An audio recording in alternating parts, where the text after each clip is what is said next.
విశ్వకర్మ జయంతి సందర్భంగా PM Vishwakarma Yojana scheme ను ప్రారంభించారు ప్రధాని మోదీ. ఢిల్లీ ద్వారకాలోని India International Convention Expo Centre వేదికగా ఈ కొత్త స్కీమ్ ను ప్రారంభించారు ప్రధాని. సంప్రదాయ చేతి వృత్తి కళాకారులను బలోపేతం చేసే దిశగా ఈ కొత్త పథకం ఆర్థిక సాయం అందించనుంది. పీఎం విశ్వకర్మ యోజన స్కీమ్ కోసం కేంద్రం సుమారు 13,000 కోట్ల నిధులను కేటాయించింది. అటు లబ్ధిదారులకు 100% నిధులను సమకూర్చనుంది కేంద్రం. పురాతన సంప్రదాయాలు, సంస్కృతి, స్థానిక ఉత్పత్తులు, కళలు, చేతి పనుల వారసత్వాన్ని కాపాడడం లక్ష్యంగా ఈ కొత్త స్కీమ్ను అందుబాటులోకి తెచ్చినట్లు కేంద్రం తెలిపింది. స్కీమ్ ప్రారంభం అనంతరం ప్రధాని మోదీ వడ్రంగి, మేస్త్రి, కుమ్మరి, కమ్మరితో పాటు చేతి వృత్తి కళాకారులతో ముచ్చటించారు. హస్త కళాకారుల అంకితభావం, ప్రతిభ, కృషికి మోదీ సెల్యూట్ చేశారు.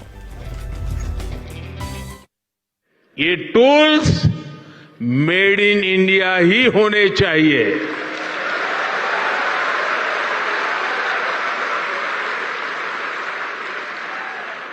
मेरे परिवारजनों, अगर आप अपना कारोबार बढ़ाना चाहते हैं तो शुरुआती पूंजी की दिक्कत ना आए, इसका भी ध्यान सरकार ने रखा है। इस योजना के तहत विश्वकर्मा साथियों को बिना गारंटी मांगे, जब बैंक आपसे गारंटी नहीं मांगती है तो आपकी गारंटी मोदी देता है।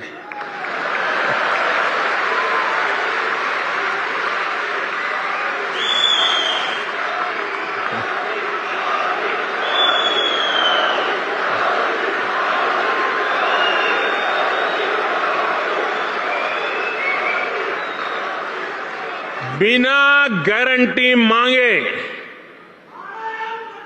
3 लाख रुपए तक का कर्ज मिलेगा, आपको ऋण मिलेगा। और यह भी सुनिश्चित किया गया है कि इस ऋण का ब्याज बहुत ही कम रहे। सरकार ने प्रावधान ये किया है कि पहली बार में अगर आपने की ट्रेनिंग हो गई, आपने नए टूल ले लिए, तो पहली बार आपको 1 लाख रुपए तक का ऋण मिलेगा। और जब आप ये चुका देंगे, ताकि पता चलेगा कि काम हो रहा है, तो फिर आपको 2 लाख रुपया का ऋण और उपलब्ध होगा। मेरे परिवारजनों, आज देश में वो सरकार है जो वंचितों को वरीयता देती है। ये हमारी सरकार ही है जो 1 डिस्ट्रिक्ट 1 प्रोडक्ट योजना के जरिए हर जिले के विशेष उत्पादों को बढ़ावा दे रही है। हमारी सरकार ने ही पहली बार रेहड़ी, पटरी, ठेले वालों को पीएम स्वनिधि के तहत मदद की है। बैंक के दरवाजे उनके लिए खोल दिए हैं। ये हमारी सरकार है जिसने आजादी के बाद पहली बार बंजारा और गुमंत जनजातियों की परवाह की है। ये हमारी ही सरकार है जिसने आजादी के बाद पहली बार दिव्यांग जनों के लिए हर स्थान पर विशेष सुविधाएं विकसित की है। जिसे कोई नहीं पूछता, उसके लिए गरीब का ये बेटा मोदी उसका सेवक बनकर आया है। सबको सम्मान का जीवन देना, सभी तक सुविधा पहुंचाना, ये मोदी की गारंटी है।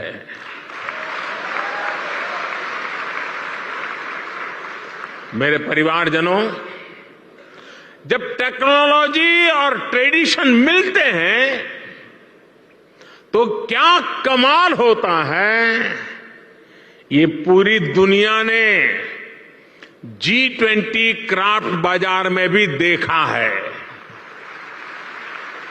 G20 में हिस्सा लेने के लिए जो विदेशी मेहमान आए थे, उनको भी गिफ्ट में हमने विश्वकर्मा साथियों के बनाए सामान ही भेंट में दिए।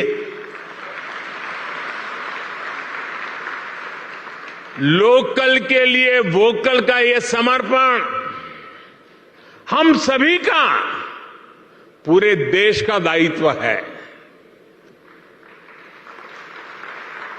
क्यों इसमें ठंडे पड़ गए?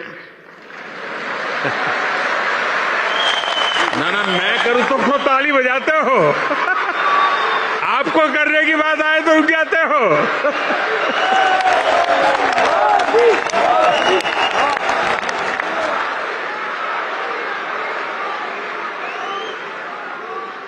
आप मुझे बताइए, हमारे देश में जो चीजें हमारे कारीगर बनाते हैं, हमारे लोग बनाते हैं, वो दुनिया के बाजार में पहुंचनी चाहिए कि नहीं पहुंचनी चाहिए? दुनिया के बाजार में बिकनी चाहिए कि नहीं बिकनी चाहिए? तो ये काम पहले लोकल के लिए वोकल बनना पड़ेगा और फिर लोकल को ग्लोबल करना होगा।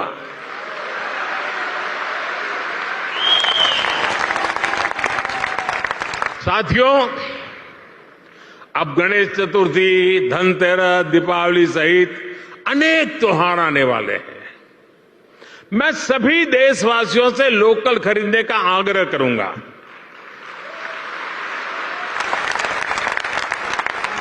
और जब मैं लोकल खरीदने की बात करता हूं तो कुछ लोगों को इतना ही लगता है कि दिवाली के दिए ले ले, बस और कुछ नहीं।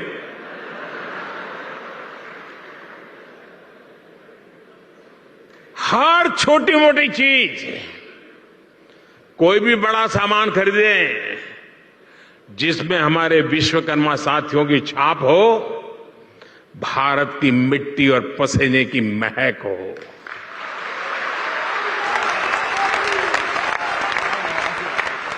मेरे भाई परिवारजनों, आज का विकसित होता हुआ भारत हर क्षेत्र में अपनी नई पहचान बना रहा है। कुछ दिन पहले हमने देखा है कि कैसे भारत मंडपम को लेकर दुनिया भर में चर्चा हुई है।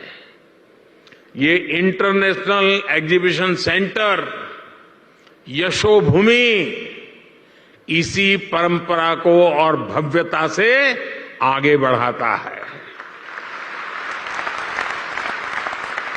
और यशोभूमि का सीधा सीधा संदेश है, इस भूमि पर जो भी होगा यश ही यश प्राप्त होने वाला है।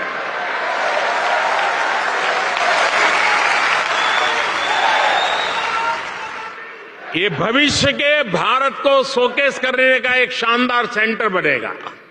साथियों, भारत के बड़े आर्थिक सामर्थ्य, बड़ी व्यापारिक शक्ति को शोकेस करने के लिए भारत की राजधानी में जैसा सेंटर होना चाहिए, ये वो सेंटर है।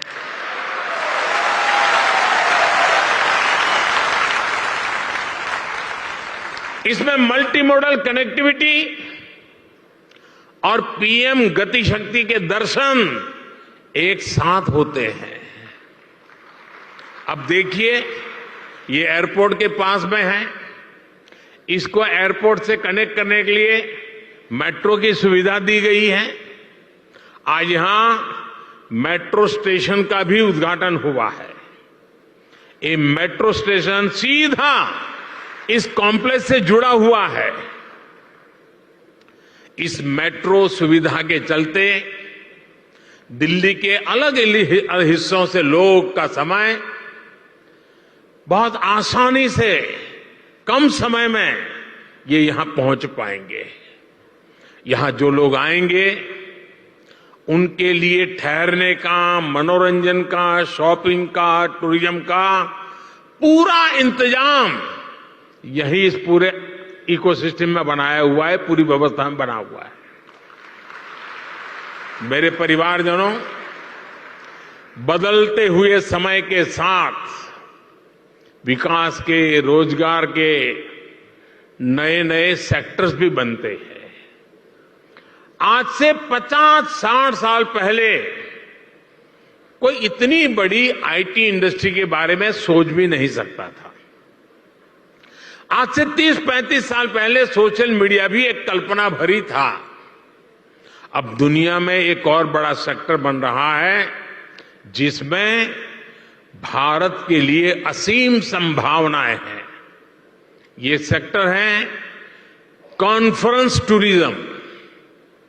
कॉन्फ्रेंस टूरिज्म का पूरी दुनिया में conference tourism industry 25 lakh crore से भी ज्यादा है।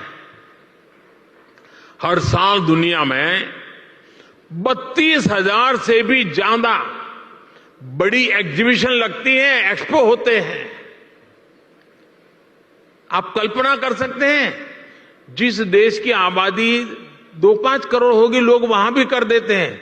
यहां तो 140 करोड़ की आबादी है। जो आएगा वो मालामाल हो जाएगा। बहुत बड़ा मार्केट है। कॉन्फ्रेंस टूरिज्म के लिए आने वाले लोग एक सामान्य टूरिस्ट की अपेक्षा कई गुना ज्यादा पैसा खर्च करते हैं। इतनी बड़ी इंडस्ट्री में भारत की हिस्सेदारी सिर्फ 1% है, सिर्फ 1%। भारत की ही अनेकों बड़ी कंपनियां हर साल अपने इवेंट्स बाहर करने के लिए मजबूर हो जाती है। आप कल्पना कर सकते हैं कि देश और दुनिया का इतना बड़ा मार्केट हमारे सामने है। अब आज का नया भारत खुद को कॉन्फ्रेंस टूरिज्म के लिए भी तैयार कर रहा है।